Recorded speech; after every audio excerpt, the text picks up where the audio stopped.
and it seems like there is no hope. But there is hope. But we need to get ourselves educated. We need to get ourselves acquainted with what is going on. And based on that, I think we are able to address the challenges that we are facing. What I would like to what I would like to talk with you is to focus a bit on what we call the ABCs of cybersecurity. So I would like to give you an overview. Basically, Bevel already did highlight most of them, but I would like to give you, let's say, a structure of what we are talking about. And based on that, you can use that as a point of departure as we go along today and tomorrow as well.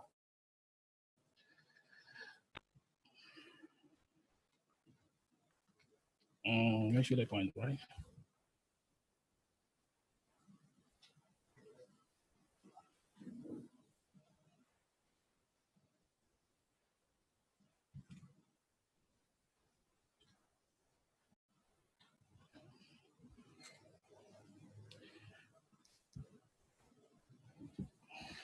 Can I go to the next slide, please?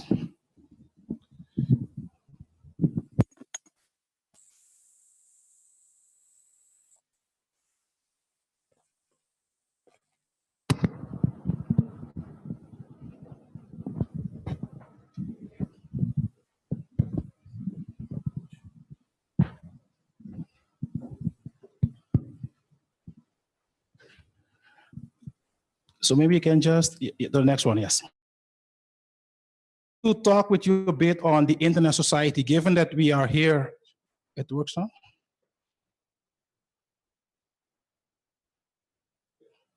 Yes, I would like to talk with you a bit on the internet society, given that this is an internet society's event, internet society's chapters. I would like to give you a better understanding what is internet society, what we are doing.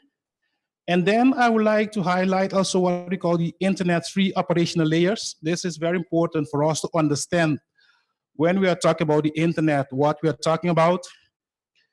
I'll be focusing a bit then on what we call cybersecurity threats that we are seeing globally, and give you some themes and solutions, how we can address all these challenges that we are facing. And finally, there will be a possibility for you to ask questions as well. Internet Society was formed in 1992 by these two persons. Can someone maybe tell me who are these persons? No? As a member of the Internet Society, you should know this. Second? Yes, the first guy is, I've heard the first guy is Vince Cerf, and the second guy, who is that? That's Bob Ken. So basically these two persons, they developed what we call the TCP protocol on which the internet is based. So the internet that we're using nowadays, these are the pioneers of that protocol, the TCP protocol. And in 1992, they came together. They were discussing how can we continue to have a structural way, how we can promote the internet, and also to focus on education and capacity building. And they formed the Internet Society back then. Internet Society is a global organization, and we are focusing on three main things. The first one would be what we call Internet standards development. You may have heard of IPv4, IPv6, autonomous system numbers. All these are, let's say, standards that are being used in order for us to use the internet. So Internet Society, through what we call the Internet Engineering Task Force, is developing all these internet-related standards. There are other organizations that are focusing standards, but in Internet Society, through the Internet Engineering Task Force, is focusing only on internet-related standards. Those of you who are using, for example, GSM technology, that's also a standard, but it's not really a internet-related standard. And you have all kinds of other standards. The second area that Internet Society focuses on is what we call policy development. And in this regard, it's not only policy with respect to, let's say, technical internet matters, but also on other areas, such as free speech, and how can you maintain an open internet and all these kind of discussions. So you will find internet society's view when we are dealing with these global, let's say, policy discussions. And the third area is what we call capacity building and education. What we are doing today can be considered as part of capacity building and education. So in a nutshell, that's basically what Internet Society is doing.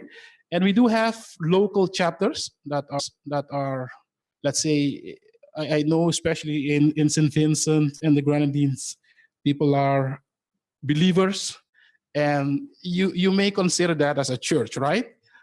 So you may have the global church, and then you may have local churches to, let's say, to proclaim, let's say, the message in this. I would not say use the word gospel, but to proclaim the message in this particular case. So basically, that's what Internet Society in a nutshell is doing. And again, I would like to congratulate the local chapter for organizing this event. So the internet three operational layers. I believe this is a very important slide because nowadays, when you ask someone what is the internet, most people would answer things such as Facebook, right? But the internet goes beyond Facebook. So that is why it's very important for us to understand what we call the three operational layers of the internet. First of all, we need a telecommunication infrastructure, be it wired, wireless, satellite communication, Wi-Fi, doesn't matter. We need a telecommunications infrastructure. And once we have a telecommunication infrastructure in place, then we go to the next level where we have all these internet standards. I already did mention, for example, Vincer from Bobcan, they did develop the TCP protocol on which the internet is based. So then we're talking on that level, the domain name systems level. And when you have that technical infrastructure of the internet up and running, and then we move to the highest level where we as human beings interact with the internet. So here you would find Google, Twitter, Facebook, and so on and so on. So here we have the applications. So let's focus now a bit on cybersecurity. And it's very important to define what is meant with cybersecurity. When we talk about basically cybersecurity forms, how do you say that? A part of much bigger discussions going on globally. When we talk about internet governance, this is a much higher level of discussions taking place. And generally speaking, we are looking at 7 areas. So when we talk about internet governance, we are looking at 7 areas. We are looking at, for example, the telecommunication infrastructure.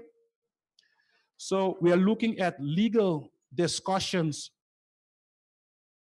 We're looking at the economic aspect. How can we use the internet to conduct some businesses? And I believe this is very important because most of us are using the internet just to search as a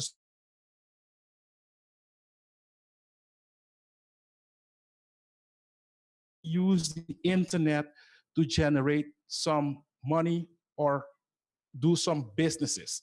If you look at developed countries, Europe, USA, etc., this is basically what they're using the internet for. They're not using the internet just to Google or just to Facebook, you know, all these kinds of I would not say nonsense, but these kinds of discussions that we are seeing on Facebook, etc., etc. So they use the internet. How can we conduct some businesses? Other discussions going on with respect to internet governance is development. How can we use the internet to develop, let's say, our community? Socio-cultural discussions are also parts of internet governance discussions. and also human rights. How can we um, facilitate, let's say, that people can have access to the internet, which is one, if you look at basically we as human beings, we do have some basic rights. And if people don't have, let's say, access to given information, that could also be considered lack of basic human rights. So here we have also these discussions going on. And finally, we also have discussions going on right now with respect to security. If you look back just a few years ago, we were not really focusing on these two last areas, human rights and cybersecurity. But it's only the last few years that we have started to focus much more on human rights and also security.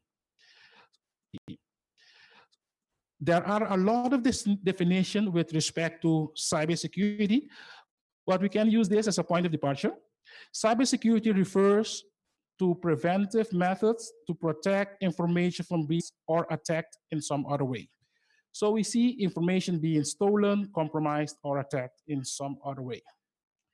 And it's very important when we talk about cybersecurity that we classify, let's say, issues that we are talking about.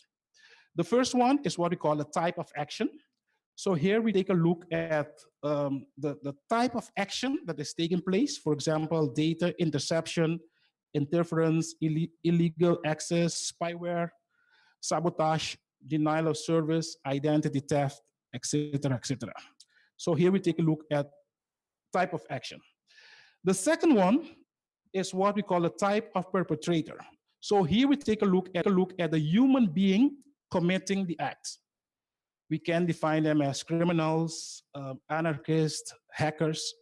And I was just commenting with Bevel a while ago. Last week I was in Jamaica at a cybersecurity event, and they had a whole discussion with respect to ethical hackers, because one of the persons in the audience asked about whether or not we can be ethical hackers. And probably you have some people that, let's say, back then were ethical, but on the long run they became unethical. So there are some discussions, but on the other way around, you have also those who, given that we are in this environment, that got converted, from being, let's say, unethical to become ethical. So just for you to take into consideration, there are some discussions. Maybe you would like to train this person to become ethical, but at the end of the day, you cannot see his or her real intentions. So just detail that we need to take into consideration.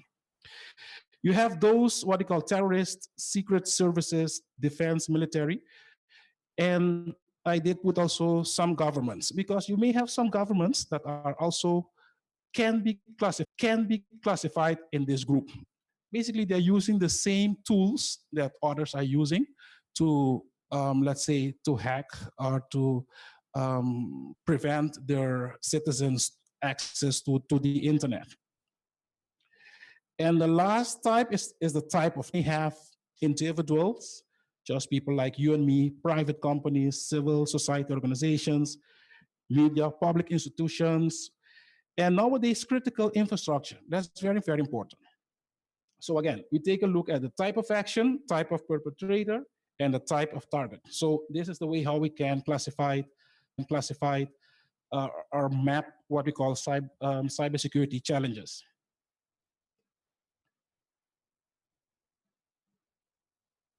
It stopped again. Okay, just touch it with your hand, please, for me. Just the next button, next.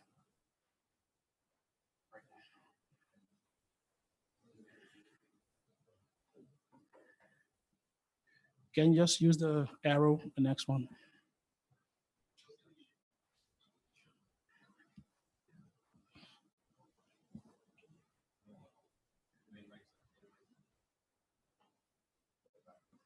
I think there's someone in this room trying to hack me, right?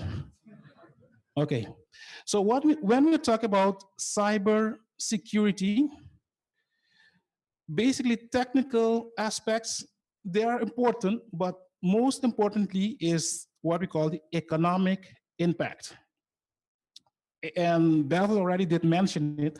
If you look, for example, in Jamaica in 2016, they lost more than 100 million US dollars based on cybercrime. And this is basically what was reported. So we're not even sure that these are the correct numbers, but what was this is what was reported. And this gentleman sitting there, that's Trevor Forrest from the he's a special advisor to the government in Jamaica. So if you talk about these things, so there is no reason for us not to believe that that is true. If you look globally, also we have seen within insurance companies, for example, $450 billion were, let's say, lost due to cyber crime activities. And also we are seeing the same threats in Latin America as well. So I'm just talking now about Latin America and the Caribbean, not to mention other parts of the world.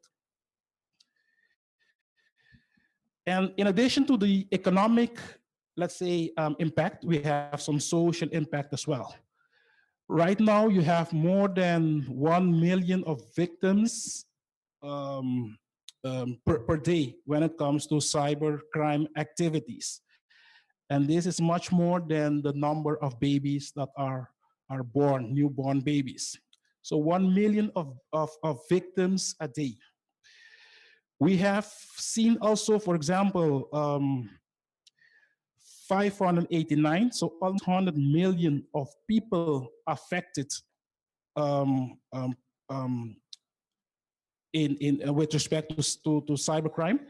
This is much more than the number of people living in the US and Canada altogether.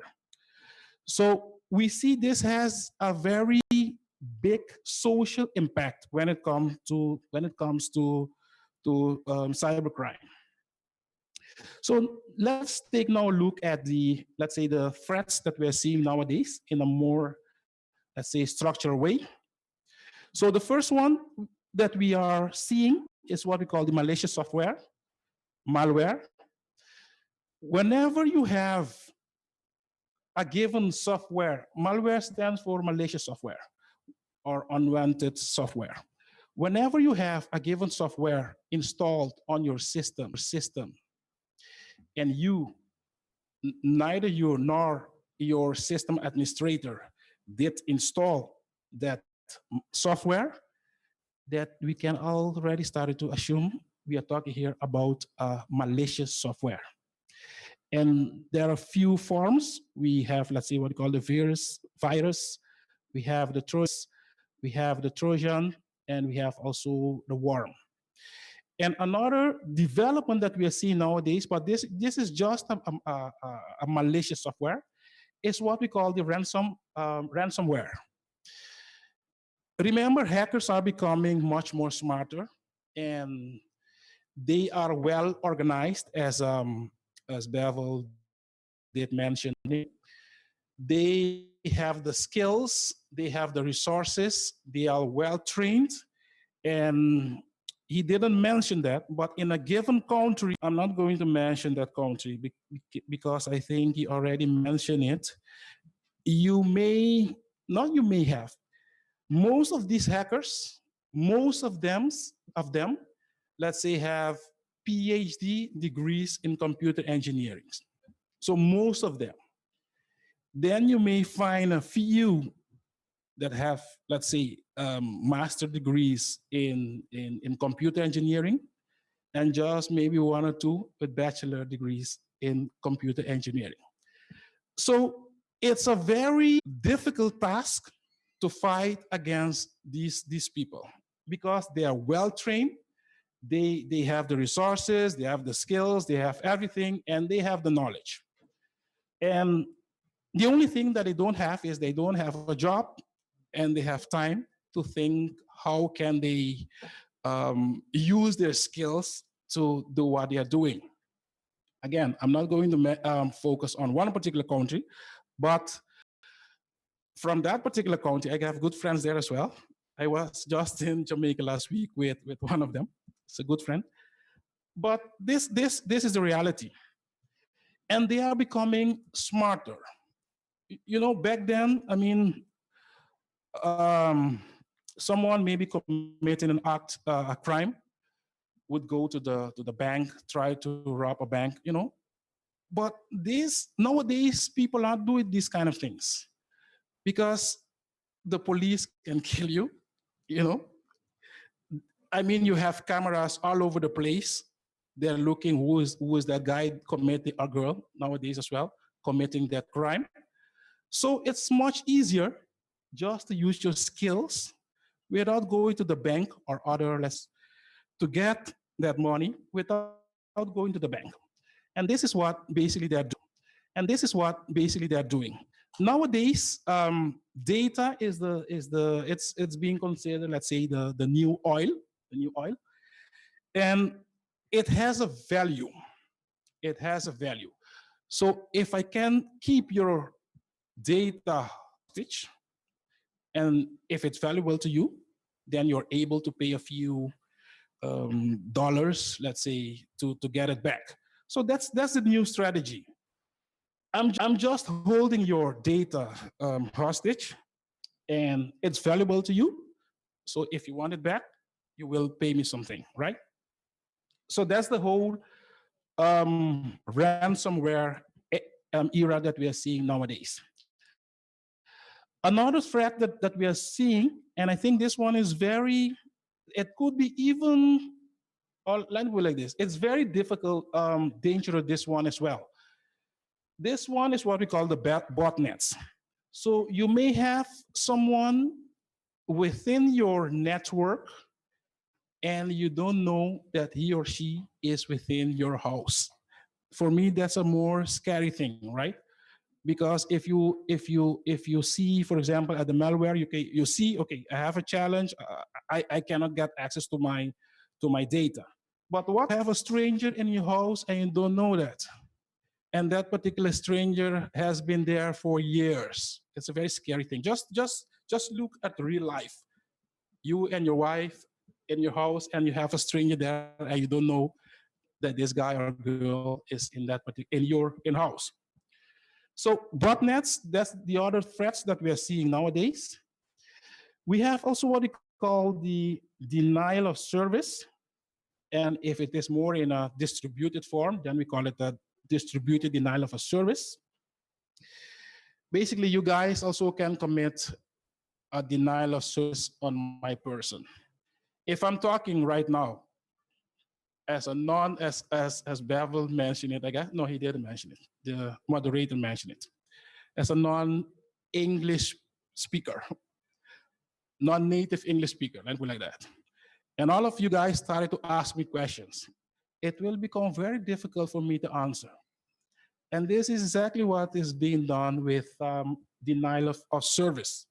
So flooding a computer or system or website with requests for information preventing them functioning properly. This is, and there are a few reasons why people are committing, let's say, that. I'll mention them. For example, you have the later on Albert Daniels from ICANN. He will be talking about the domain name system. But in a nutshell, what does the domain system do? Basically, we as human beings, we are using names. We are using names to contact or to talk or to be in contact with each other. For example, Daniels, that's a name. But computer systems don't really understand names. They use what we call IP addresses.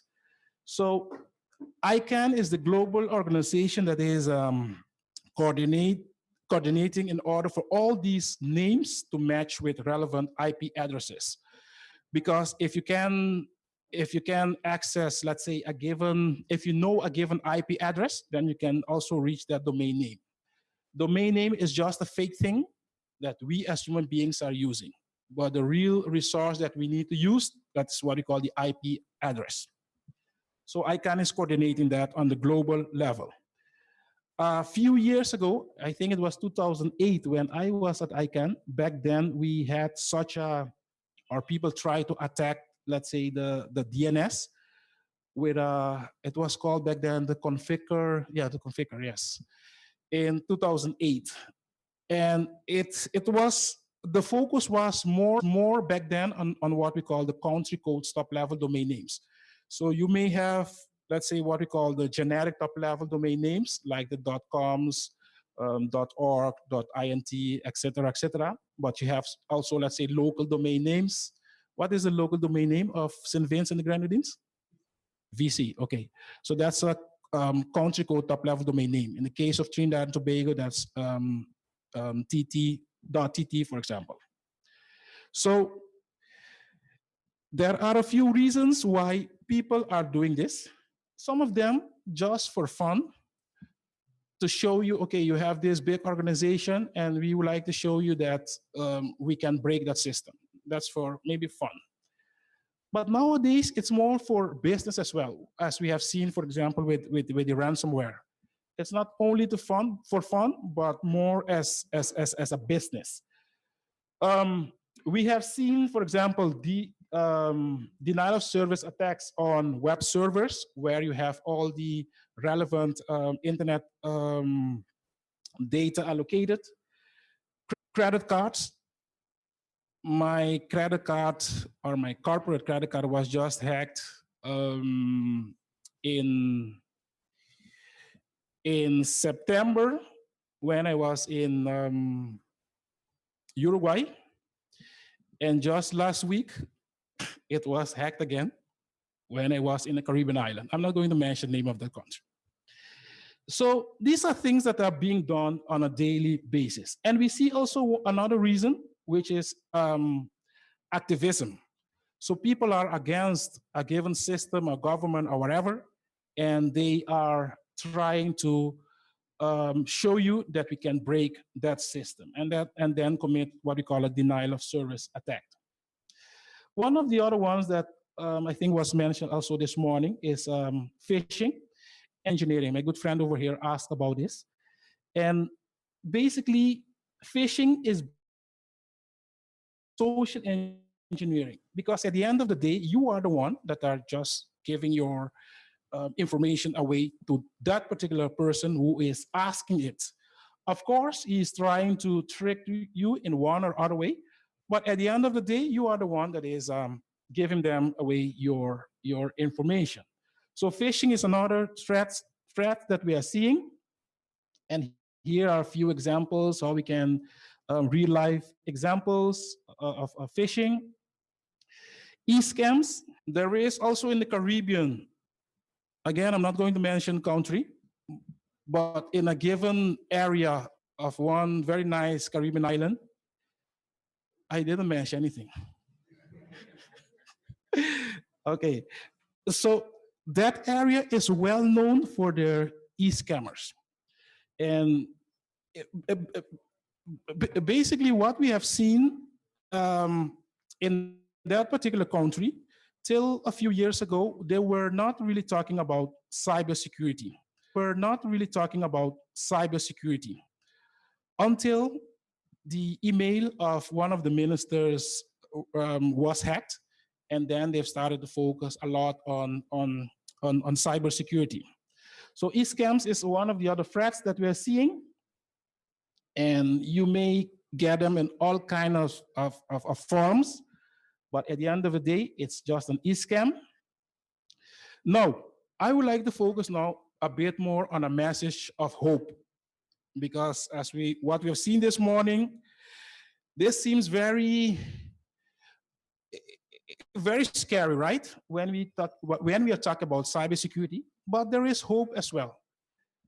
If we follow, let's say, a given path, then we can, let's say, at least address, let's say, some cybersecurity challenges that we are facing nowadays. Given that, let's say, cybersecurity is so broad, it's very important and useful if we can break all these challenges into small pieces. Normally, you can use these eight pieces of areas to focus on cybersecurity challenges. I will mention them. We need to secure what we call the link. I'll explain what it is. We need to secure the telecommunication infrastructure. We need to secure the internet itself. We need to secure the computers or smart devices that we're using. We need to secure the applications. We need to secure data, identity, and finally, essential services. Securing the link. What is the link? Back then, when the internet was developed, remember it was developed in a closed group environment. And it was, you had people who trusted each other. So there was no need to focus on security. That is why the internet, if you look at its infrastructure, it doesn't have any security mechanism. If you look at the link embedded, it's like if I'm living on an island, only the two of us, my wife and myself, for example, there is no need for me to put any lock on the front door, right? Because I see some strange faces here. If it is the only two of us on the island, why should I put any lock on the front door of my house? Or is here in St. Vince something else? I don't know. There is no need to do that. Okay. But if the possibility is there that a third person, for example, okay, I would not use Bevel. Let me use Albert Daniels. If I know, for example, that Albert too can have let's say access to to the island, then I'll put a lock on my front door. That's just to save my marriage, right? Okay, so this is the same thing with the internet as well. It didn't have any security mechanism embedded into it, but given that nowadays we have others that also are using the internet, we need to secure the link. And with securing the link, basically what we're trying to do, we are not taking the threat away. If you look, for example, here, you still have the sharks around. You still have the Albert Daniels maybe around. But what we're going to do is to secure ourselves, put ourselves in a given environment that it is impossible for him or her to, let's say, have access to our house. Basically, the sharks, they are still there.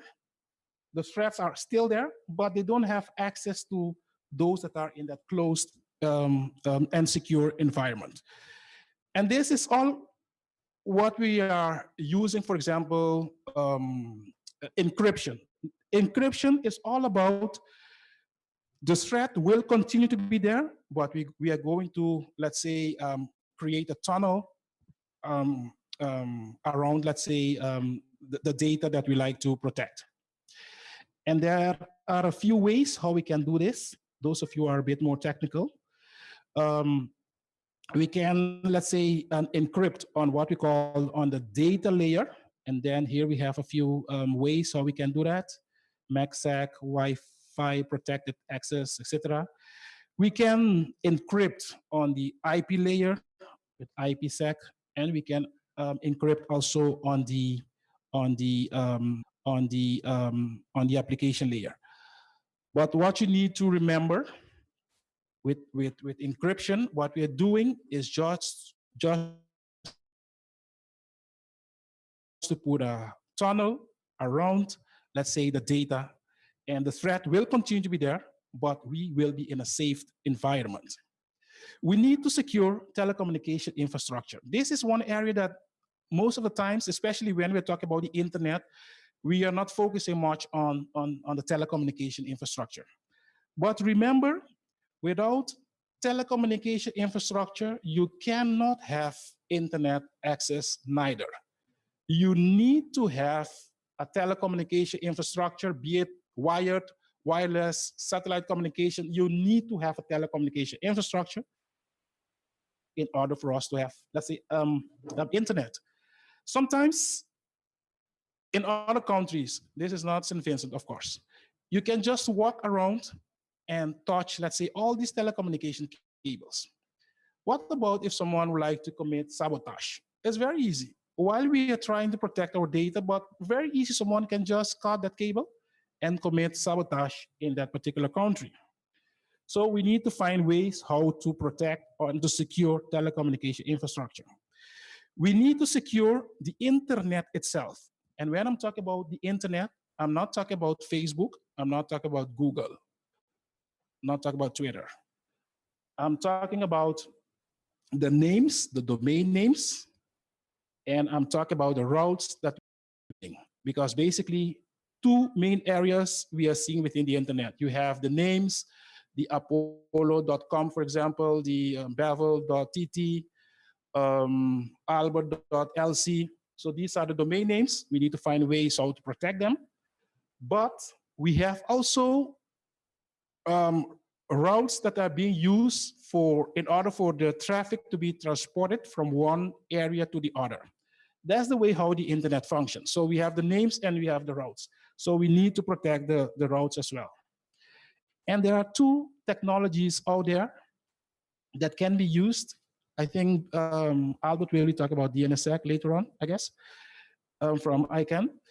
These are the two technologies that we have nowadays to protect, let's say, the names. Then we have the domain name system with security extension. It's called DNSSEC. And we have also the RPKI, the Search Public Key Infrastructure. This is being used in order for us to protect the routes. So the names and the routes need to be protected. And by doing so, then we are ensured that we did protect, for example, the internet infrastructure. We need to protect or secure, let's say, our computer smart devices. This is straightforward. We are using devices. On our devices, we have data, and we need to protect the devices in order for people not to get access to our valuable data. That's the reason why we need to protect, let's say, our smart devices. Okay. There are two ways. You may have, for example, the firewall. That's the first one. In order to prevent people to have access to your machine, you can use, let's say, firewalls. And the second one is the applications that we are using. So you can use all kinds of anti-malware and anti-virus application and so on and so on. So the focus, protect your machine, the hardware, and also the applications that we are running. If you take a look, for example, nowadays, in just 1 minute, you can get a better understanding what is going on. For example, in just 1 minute, you have 2.4 million of Google searches. You have 20.6 million WhatsApp sent. You have, and we're talking just about 1 minute. You have 203,000, let's say, dollars being generated or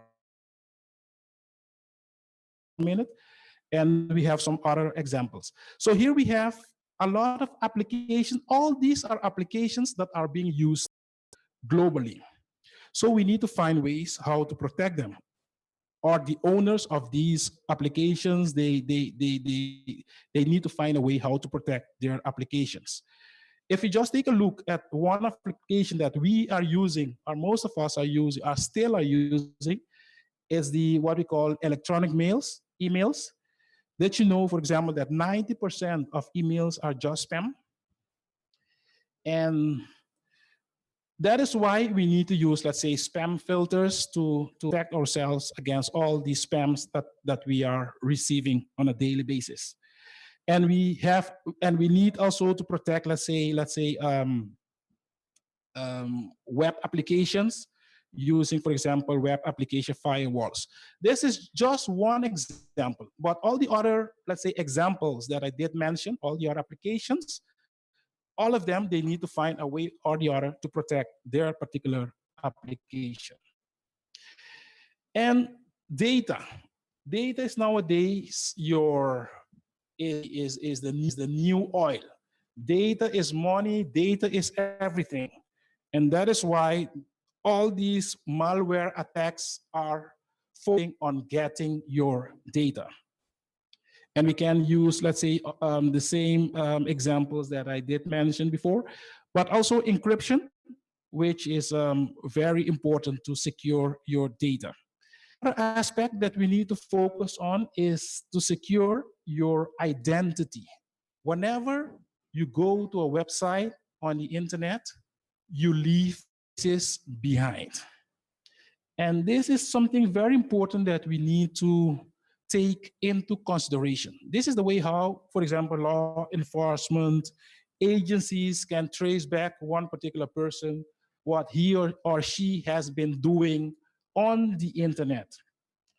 And in addition to leaving, let's say, traces over the internet, we are also giving away their identity in a very easy way. If you see what people are posting on Facebook with all details, I'm going now to St. Vincent. I'll be there till Saturday, for example. And the week after, I'll be in Geneva. All details.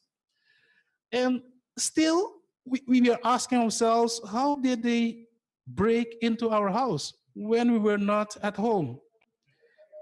We gave them all information. They know everything. And all these smart search engines, they know what we are doing.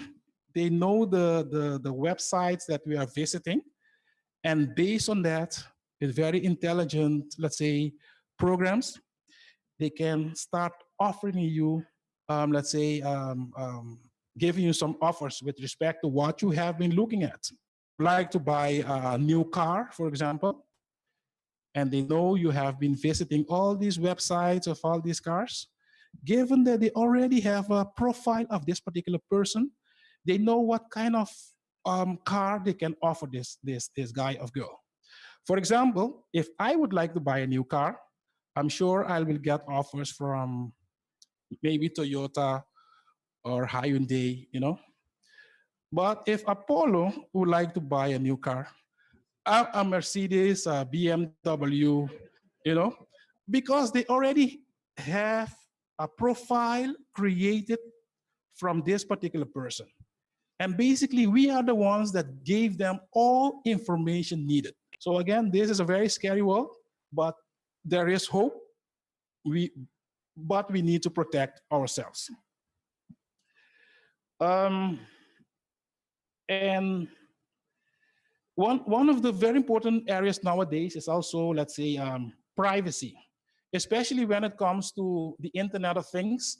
We are not going to focus on it in this symposium, but just imagine what would happen with all these devices, let's say, connected to the Internet, if they start to collect information about you.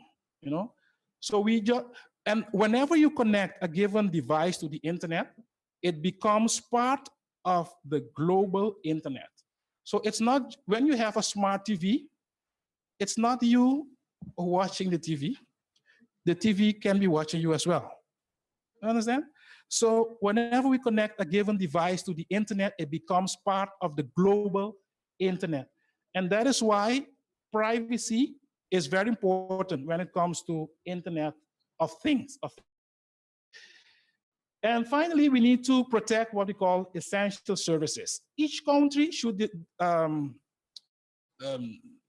decide for themselves what is essential services to them. I think most of us would agree, especially in the Caribbean, electricity and water, and sometimes gas as well. It depends the system.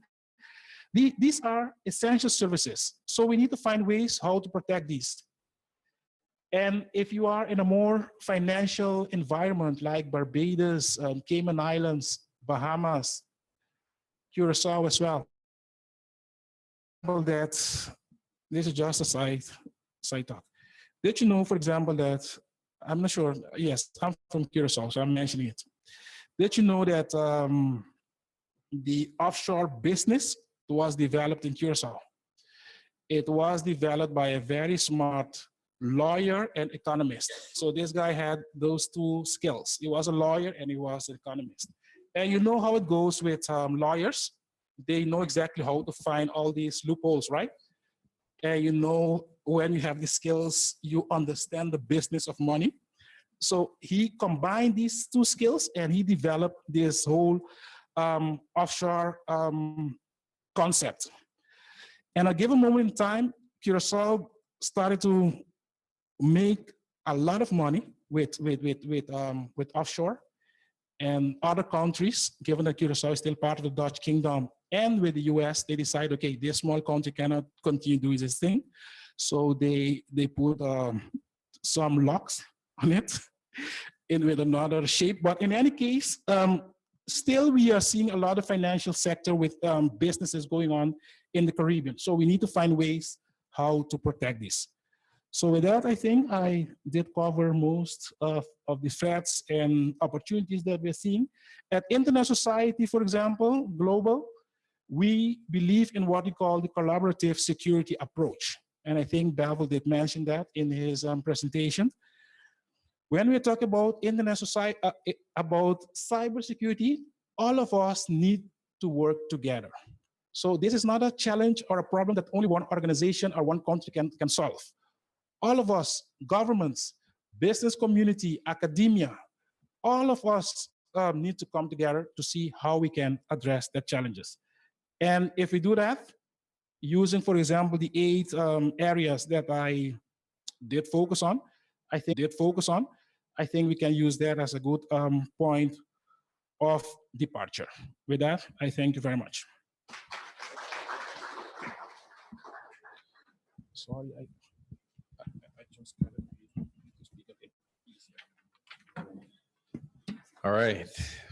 Let's put our hands together again for Mr. Osepa. Cybersecurity is increasingly in the news and is quickly becoming a top concern for individuals and businesses. And we just got a very good idea why. Anyone with questions for Mr. Osepa? I see your hand is up, and let's get the mic across to you. Mr. Osepa, can you come back to the podium, please?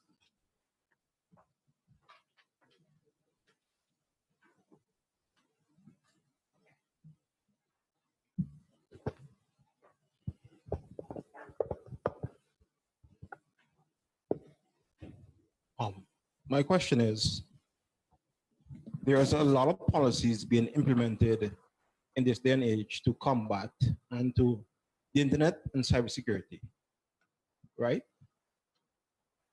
How effective are they? And do they normally include the technical persons? Just a point of clarification, especially within the internet environment, use the word coordinate and not really regulate. You have 2 worlds. Basically, you have the old traditional telecommunications world based on the PSTN, et cetera. So that was a very regulated environment. When it comes to the internet, it's a more, let's say, open environment. You don't need to request, let's say, permission to innovate. That is why we call it a permissionless innovation approach. Just imagine, for example, what would happen with, what is the guy's name? Zuckerberg from Facebook. Just imagine what would happen. He had this magnificent idea, and he had to go to the regulator asking them, okay, what do you think of this Facebook thing? Do you think it's feasible, you know? And I used to work at the regulator as well, and I know exactly how it goes. We are going to look at the business case, business model, you know, business plan, you know. And at the end of the day, given that you didn't conduct any business yourself, how are you going to judge this guy, you know? But okay, that's just a sideway discussion. So coming back to your question, we are seeing and we are focusing on coordination. It's not regulation, it's coordination. And when it comes to coordination, basically the internet is based on what we call the multi, depending what version of English you use. I had to learn these things as a non-native English speaker. Um, um, we are using the multi-stakeholder model. So in this model, you have all stakeholders working together. You have the governments, you have the business community, you have the academia, and you have the civil society. So each one of them are on equal footing. Within, let's say, the old traditional, let's say, telecommunication environment based on United Nations, let's say, point of departure, you would see that only, let's say, governments have a say. So I didn't have the chance to focus on that right now because that was not the aim of my presentation. But that's the main difference. So coordination. And we are seeing coordination. If you look, for example, in the Caribbean Telecommunication Union, CTU, this is one of the things that they are doing. They are coordinating with all stakeholders within the Caribbean. And in wider Latin America, we are seeing that as well. So that's taking place. And answer. And what was the second one that I didn't catch? Second one? Oh, yes. You forgot? Yeah. But how effective is it? How effective it is? It's based on how effective we would like it to be. Because if we, as I did mention, for example, I'm sure CTU's, let's say, approach, because we have been working with them for so long, it has been very successful. Put all stakeholders together, talk to them, and listen to them. And it's not like one-way direction. Governments are going to decide this is the way how it should go, but we are listening to all stakeholders, and based on that, we will decide what is best for the in this particular case, to the internet. So it has been very effective. Yes. When you say government, you're talking about the state government, or you're talking about the government in the particular company? Governments in a given country, those who are elected by the locals in a given country. Because when I made mention the government, maybe I should have specified. I mentioned it could be the state government, but it could also be the government or the IT government within an organization. Because I was reading an article, a paper, a couple of weeks ago, and it says that there's a great divide between what the policies that are implemented and the persons who are responsible for the cybersecurity mitigation in a company. That being said, in terms of, they said policies, but those policies also complicate how the technical staff are able to mitigate the risks and the attacks of cybersecurity. Yes, because we haven't been focusing on coordination. If you have a coordinated environment where governments, let's say, talk to all stakeholders in their particular jurisdiction, then for sure we'll avoid these kind of things. But if you have in a closed group environments, governments deciding, okay, this is the way it should go, then we will be having these challenges. So that is why we are focusing on coordination, get all people together in a room. Let's talk about the challenge that we're facing, and let's see how together we can solve that challenge. Question. Oh, Sion Samuel is my name. At Village. Just an advice I'm seeking. Currently, I'm working on an online marketing platform which relates to membership. It's basically gathering information from persons that we're developing. Well, it have already been worked on, the matter of marketing. Yes, so we have, it's secure, SSL certified, and HTTPS, and we have a privacy policy.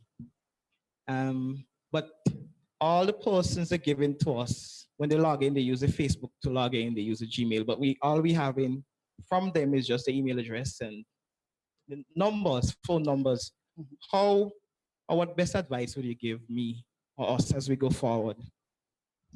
Look, I think this is exactly what we're trying to do with these kind of gatherings.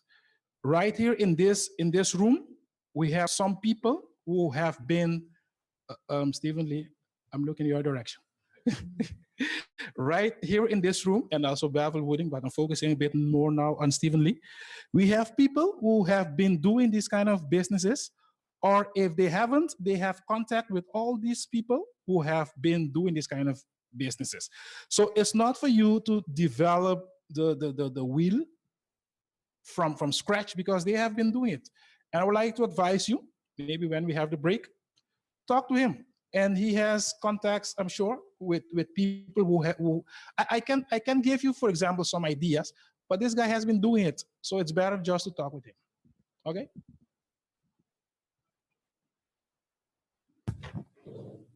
Need to break, right? Albert Daniels, I can. I just want to say, without going into big detail, that this is a very brave man, because he said, if I recall correctly, that he's using SSL and there's HTTPS, so his site is secure.